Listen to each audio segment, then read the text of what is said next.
Okay, once you have a red-black tree structured and built, you then need to think about the kinds of operations that you want to do on it.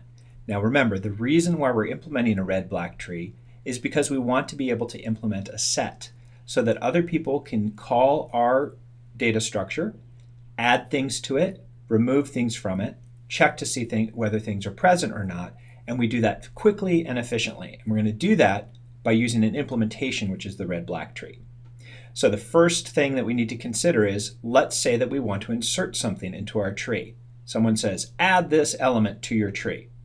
So the first thing that we need to make sure we understand is how to add something to a binary search tree, because that's the place we're going to start. The basic idea is we're going to add something and then we're going to repair the rules of the red-black tree.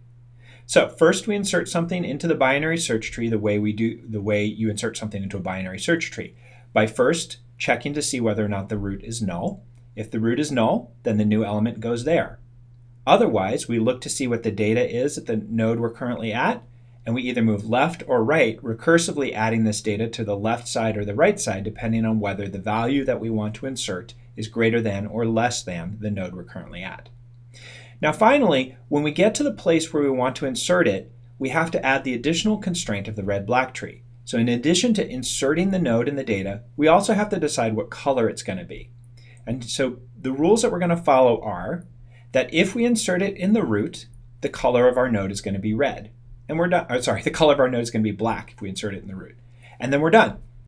We have our root node is black. We have all of the nodes in our binary search tree are colored red or black. That's our first constraint. The second constraint is that all paths from our root to an exit node have the same number of black nodes that we pass through, which in the case of one node is a root node, which is black. It's 1 in all paths. And then finally, we have no double reds. We have no reds at all, so that's not a problem. Now, if our tree already has data in it, and we follow our binary search tree insertion, when we place it into our tree, we color the new node red. Now, it's possible we have violated our constraints by doing this. The way we check is first we check to see if the parent of the node that we just inserted into our tree is black.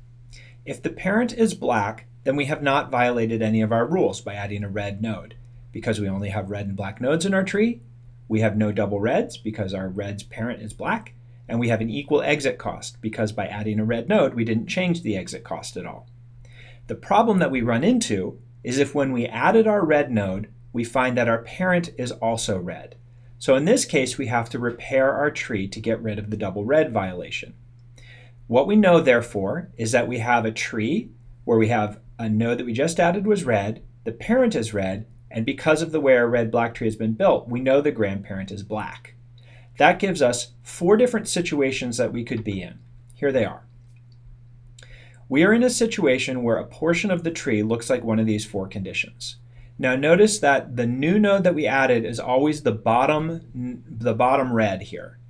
But the way that they're labeled is they're labeled in order of the data for the binary search tree that's present. So N1 comes first, N2 comes second, N3 comes third. But you can see that depending on the configuration, that new node that we added at the bottom, that might be 1, 2, or 3, depending on the structure.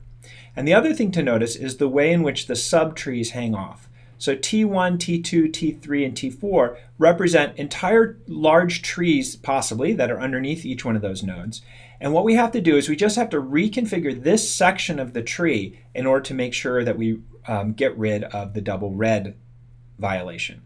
All right, so we can label in each of these situations, we can label each one of the pieces, and the way we're going to reconfigure our double reds is just simply by rearranging our tree and recoloring our nodes in the following way.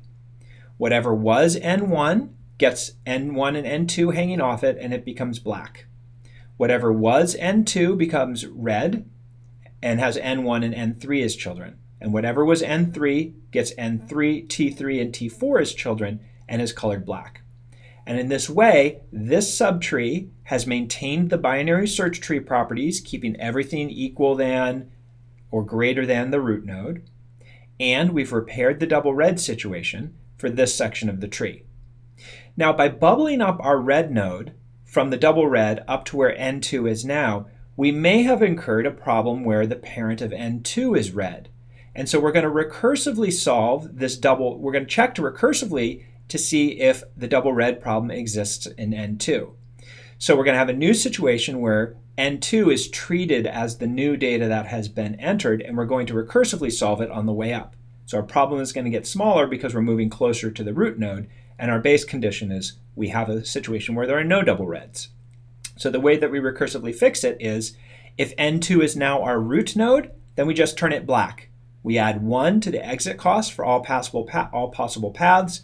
We have no double reds. Everything is fixed. If we have 2 reds in a row, if it's not the root node, then we just recursively do the same operation that we just did. So in that way, we're able to insert something into our binary search tree, give it a color, repair our tree, trying to keep our tree bushy along the way.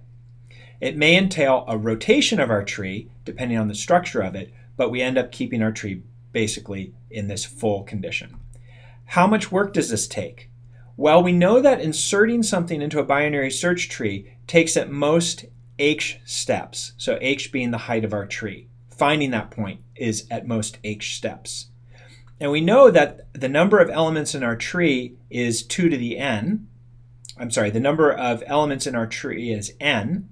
And so we can represent height as being log base 2 of n, or generally log n. So finding the element that we care about is log n. And we can see that fixing the double red violations takes h over 2. And that's because every time we move a red node up, we're actually moving it 2 steps up as we do that rotation. And so inserting something into our binary search tree takes at most h steps, or a constant times h steps. And so insertion is guaranteed to have order log n efficiency. That's great. That's a very fast operation. Helps us to maintain the efficiency of our tree set.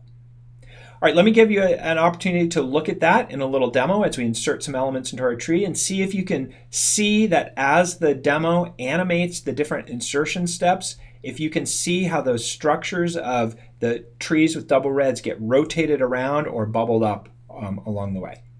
Thank you for your attention.